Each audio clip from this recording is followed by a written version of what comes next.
Hello, traders. I'm doing this in the evening. Normally, I do it early morning hours, so I have a better feel for the markets. But honestly, I don't think it's going to improve much. You're looking at 1.5 down ticks on the Nikkei.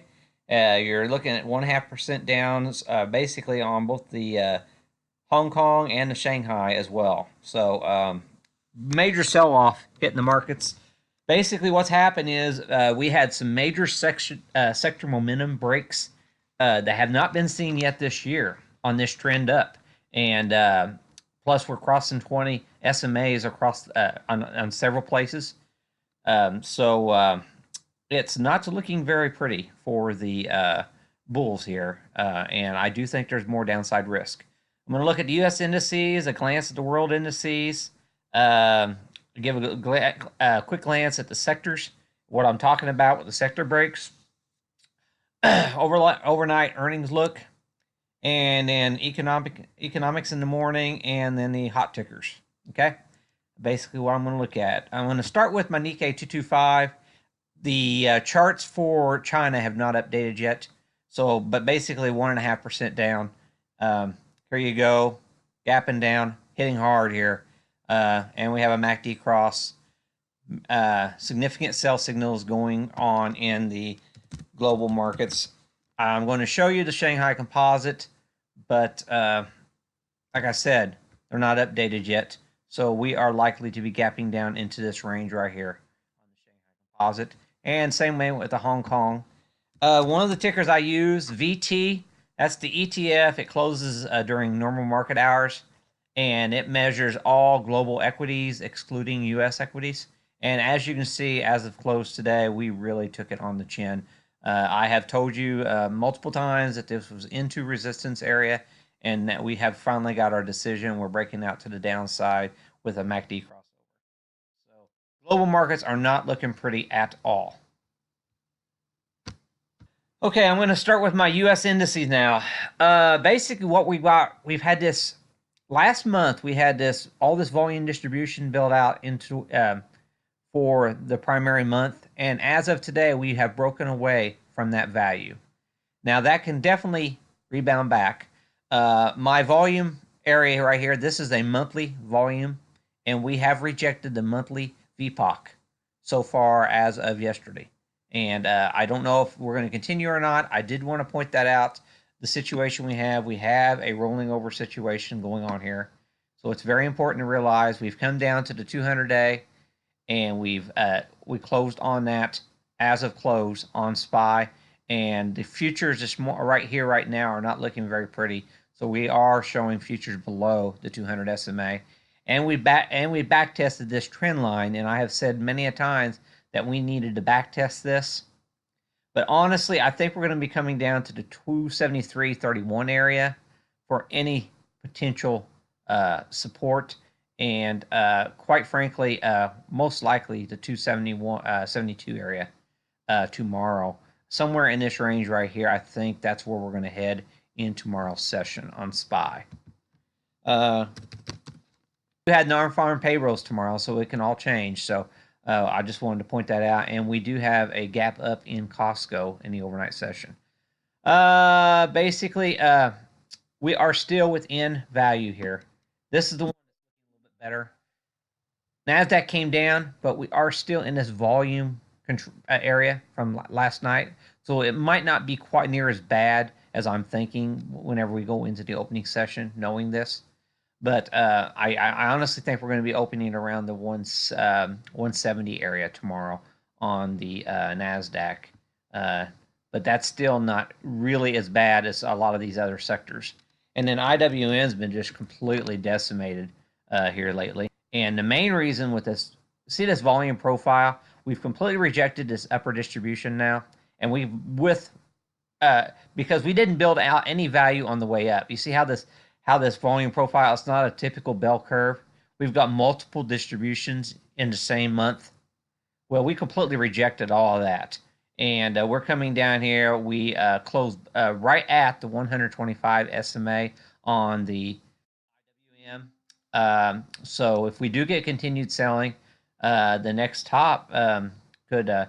But I think there's more support to this one down here. we're getting down into this distribution down here, relative support.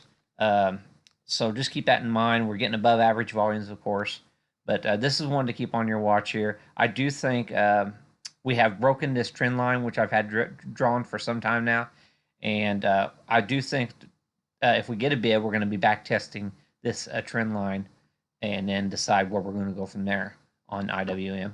And then our diamonds. And same thing. We had this really high volume last month. We came in, here it is, the first of the month. We are totally rejecting that. I mean, and you know, it goes up like an elevator and comes down like you're free falling. And that's pretty much what's going on here, because we just do not have proper volume build out for the profile for support. And this right here is, came right down to this prior volume point of control and found some responsive buyers on the diamonds into the close. And we did have some high volume into the close. But then if you look at the, one second here, our futures have dramatically improved, so that's a good sign. I mean, they were looking ES was down 5.5, and it looks like they are trying to defend them right here, right now. Crude, we do have overlapping value at this point, so it's not like crude's going to completely fall out of bed at these price ranges. I thought yesterday it might, but the closer I looked at it, I realized there's a lot of volume support keeping it up at these valuations. And so, yeah, it's looking a lot better on these markets. I did want to point on our futures here. Look what we're doing with TLT here. We're still at range highs on TLT, suggesting a risk-off scenario going into tomorrow. So we'll see what happens, but it really does look like that the bonds, they're wanting to continue to flight to safety in our bond markets. So very important to note that situation. Even though the markets have come back, we could very well be back to the lows by tomorrow's opening session. So I did want to point that out.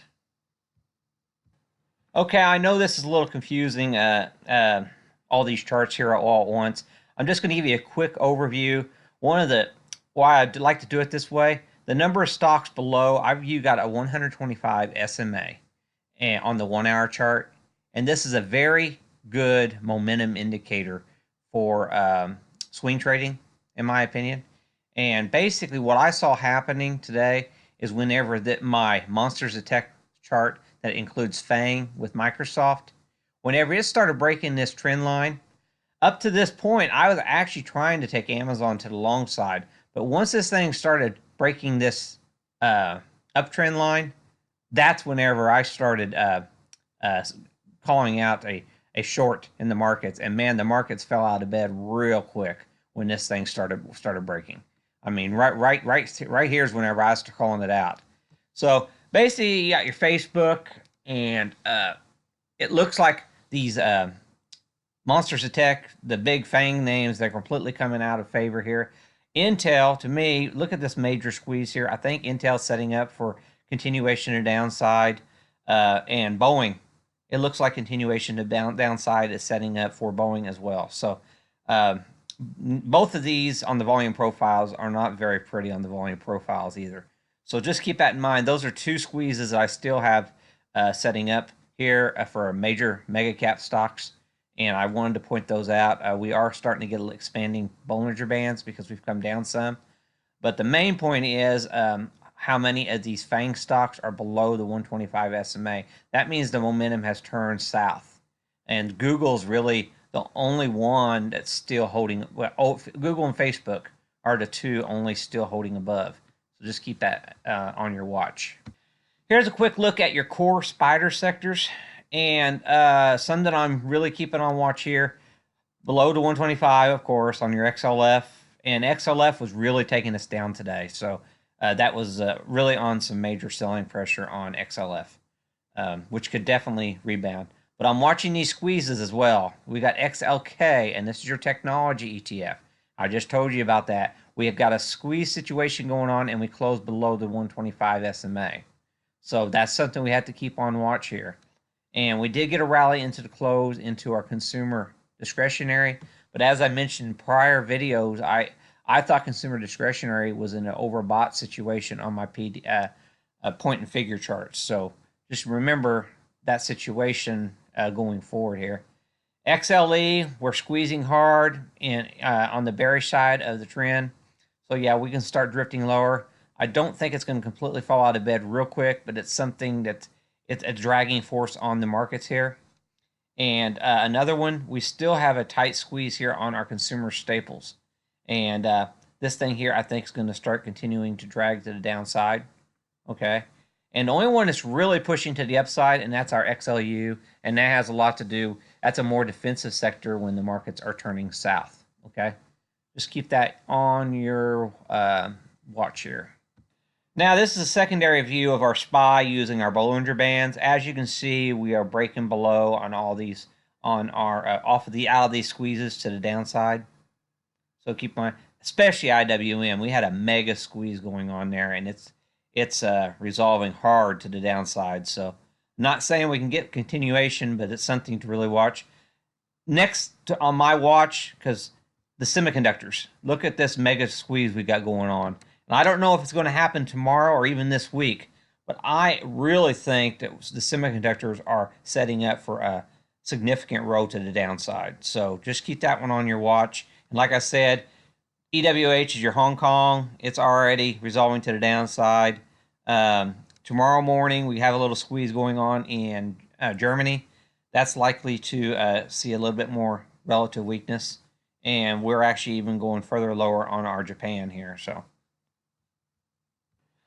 And I really like to look at the internals for the financials to see if it's just a few stocks or if it's a significant move here. And as you can see, pretty much every major stock in the financials XLF index is below the 125 SMA at this point. So the momentum is broad in the financials. Wells Fargo is the one holdout, but keep in mind tomorrow we got housing numbers hitting the tape. So that has probably put a bid under Wells Fargo into that key economic data hitting tomorrow. Costco reported after hours. That was the big boy, and I was not about to go long. Costco gives monthly updates on their earnings, and to see a big move like this in the after hours, knowing that they've just gave guidance the last month, I mean, this was quite surprising to me to see a move like that. So just keep that in mind. And then tomorrow, Big Lots. And Big Lots, if you go out in your daily, it just has gotten, since last earnings, it just, look at how it got destroyed last earnings on their guidance. And so we're going into tomorrow. And basically, a lot of these retail stocks have been hit and miss. But by far, a lot of them have squeezed more than they have went down. And so Big Lots is a big block retailer, and a lot of them have surpassed their expectations. So this is one that could be a secondary driving force into the retail area tomorrow. And then a quick look at tomorrow's calendar. 8:30, everything hits the fan. And we've basically had the non-farm payrolls that are hitting, employment changes, unemployment rate. Basically everything from last month, all the employment data is going to be hit, which we had been doing quite well on these numbers month after month here. So, and the unemployment rate, of course. And then, like I said, the building permits and housing starts are hitting too. Okay, so just keep that in mind. And then we have some China data after hours, CPI and PPI. So this has been a driving force in the past, but we've had all the sector momentums on our side last time. And now, since our sector momentums are technically on the have broken, I'm not for sure if so-so numbers will be bought up in this market tomorrow.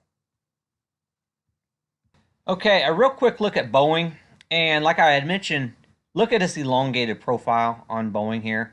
This is not a supportive pattern. And this is a long-term monthly resistance line that we have. We had a blow off top here, in my opinion, on Boeing. And I do see Boeing coming right back down to the 410 area here in relatively short order.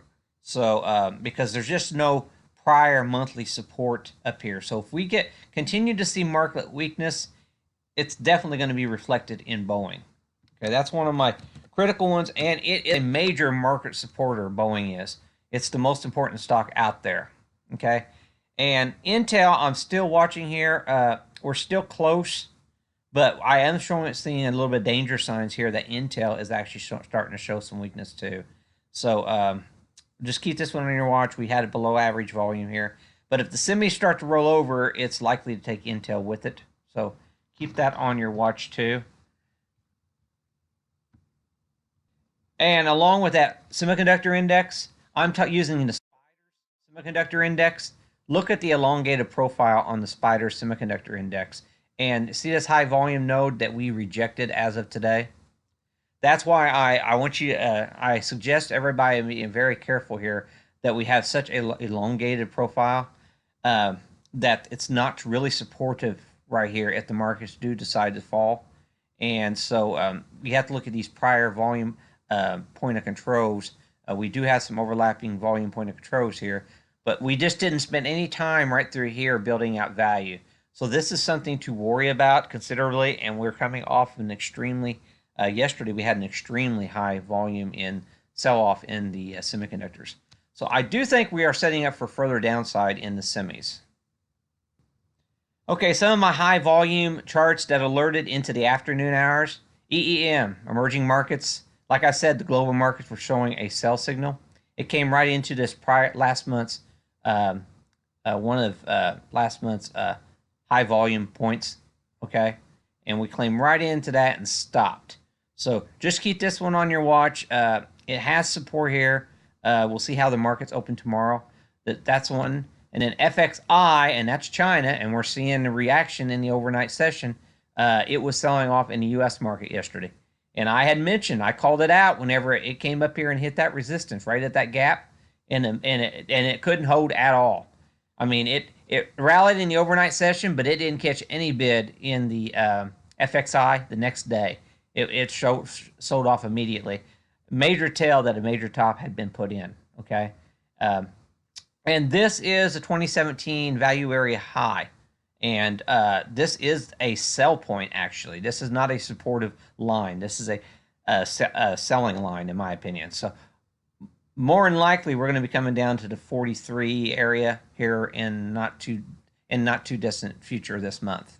Okay, just keep that in mind. Kroger had bad earnings, so I'm not going to show it. It petered out. GDX. Gold is kind of stalled out here. I really don't see a major trade idea for the gold sector, in my opinion. We are at a buy zone for gold with a move back up to another 40-cent move very easily in gold, or GDX, that is. High yields one alerted to me. This is a very critical one to keep on your watch. High yield is a major situation or sector we have to keep our eyes on, because there's $1 trillion in corporate debt hitting the market this year, and Tesla's one of the first ones needing that money. So anytime you start seeing sell-offs in high yield, it is very negative for companies that aren't making money and need financing. So yeah, basically when high yield's going down, you definitely don't want to start adding to the long side on Tesla, for one example.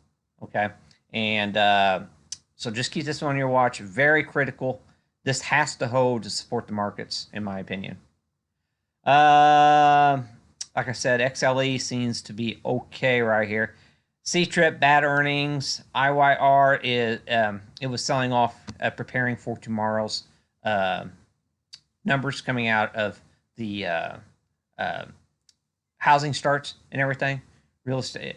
It's a real estate trust. So this okay, and Burlington really got hit. I had mentioned that in yesterday's video. I thought it was going to really disappoint, and boy, did it. So that was one that I called out pretty good. Had some positive comments out for Electronic Arts, but this one here, their guidance last quarter just completely was horrible. And if you were to get back up to these other highs going into earnings, I definitely would suggest shorting that. it's just not one of those areas I'd want to be in. TLT, I've already mentioned the bonds on the futures bonds. I do think it's you're going to see it up in the 121, 122 area tomorrow at the open. Just keep that one on your watch. And Allergan, which is a healthcare,